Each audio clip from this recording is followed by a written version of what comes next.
نبی کریم علیہ السلام نے فرمایا میں معراج کی رات گزرا، یہ سنی کان کھول کے سنے، دل کھول کے، صحیح مسلم کی حدیث، فرمایا میں معراج کی رات گزرا تو حضرت موسیٰ اپنی قبر میں کھڑے ہو کے نماز پڑھ رہے تھے۔ حضرت موسیٰ اپنی قبر میں، بولے سارے، اپنی قبر میں، حضرت موسیٰ اپنی قبر میں کھڑے ہو کے، اب آؤ حضرت سعید بن مسیب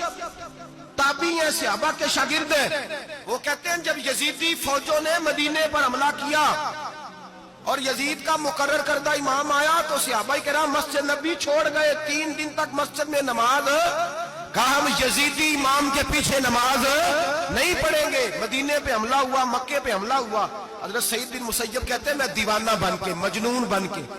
اندر گھس گیا، یزیدی فوجیں سمجھی میں دیوانہ ہوں، شاید پاگل ہوں، مجھے انہوں نے تکلیف کوئی نہ دی۔ فرماتے میں نبی پاک کی قبر کے ساتھ ٹیک لگا کے بیٹھا تھا،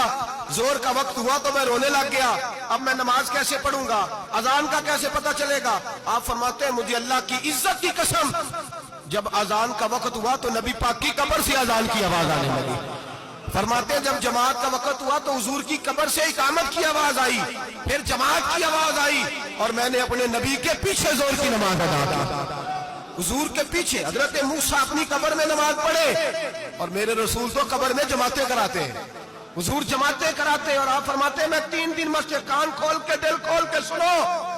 ہم نے کوئی ریڈی میڈ عقیدہ نہیں اپنایا،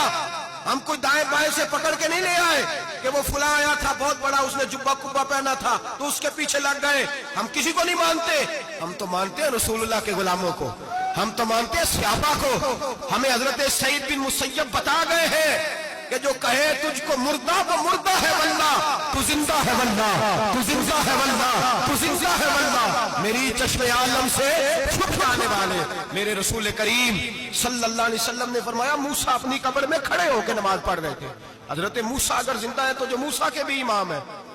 جو جناب موسیٰ کے بھی ایسے ہی فٹافٹ، ہم پہ تو کسی کا روب طاری نہیں ہوتا، اتنی موٹی جلدیں لوگ کتابوں کی دے جاتے ہیں، کہتے ہیں پڑھو جی کی لکھے ہے، میں کہ اصل میں اس کے دل میں پیار نہیں،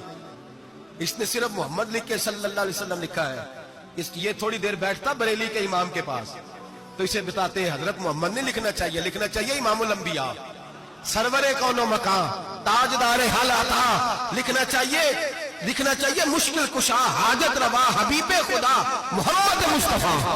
صلی اللہ۔ تمہیں تو نام نہیں ڈھنگ سے لکھنا آتا، تم مصطفیٰ کی بات کیا کرو گے، تمہیں کیا خبر؟ میلاد کی بات آئے تو جائز نہیں، معراج کی بات آئے تو کہتے ہیں خواب میں ہوئی تھی، کیا پوگز ہے، رٹا کیا ہے؟ اعلیٰ حضرت فرماتے ہیں کھائے تجھ کو تپے سکر، تیرے دل میں کس سے بخار ہے؟ حضور کی شان کی بات آتی ہے تو اڑ جاتا ہے۔ ابو بکر صدیق سے پوچھ، ابو جہل نے آ کے کہا تیرا رسول کہتا ہے میں 18,000 سال کا سفر 1 منٹ میں طے کر آیا ہوں، زمین جنت دوزخ ہر شے دیکھ آیا۔ ابو جہل کہہ رہا ہے، ابو بکر صدیق فرمانے لگے اگر محمد عربی نے کہا تو آ کر سچی کہا ہے، اگر رسول اللہ نے کہا تو آ کر ماننے والا، عقیدہ بنا ماننے والا۔ ایسے لوگ سڑک پہ بیٹھ کے بات کر دیتے ہیں اور فٹافٹ سنی بھی مسئلہ پوچھنے آ جاتا ہے، کہتا ہے جی وہ فلانا مولوی کا، وہ کون ہوتا ہے، کون ہے وہ، کس کی بات کر رہے ہو؟ بات کرنی ہے تو ابو بکر صدیق کی کرو، عثمان غنی کی کرو، مولا علی کی کرو، انس بن مالک کی کرو، طلحہ اور زبیر کی کرو۔ ہم کسی دائیں بائیں والے شخص کی بات نہ کرتے ہیں نہ سنتے، ہم پہ نہیں کسی بندے کا روب طاری ہوتا ہوگا، چل دوڑ جا، ہم تجھے کیا سمجھتے ہیں؟ ہم تو سمجھتے ہیں اس کو جس کی بات سے رسول اللہ کی پیار کی خوشبو آتی ہے۔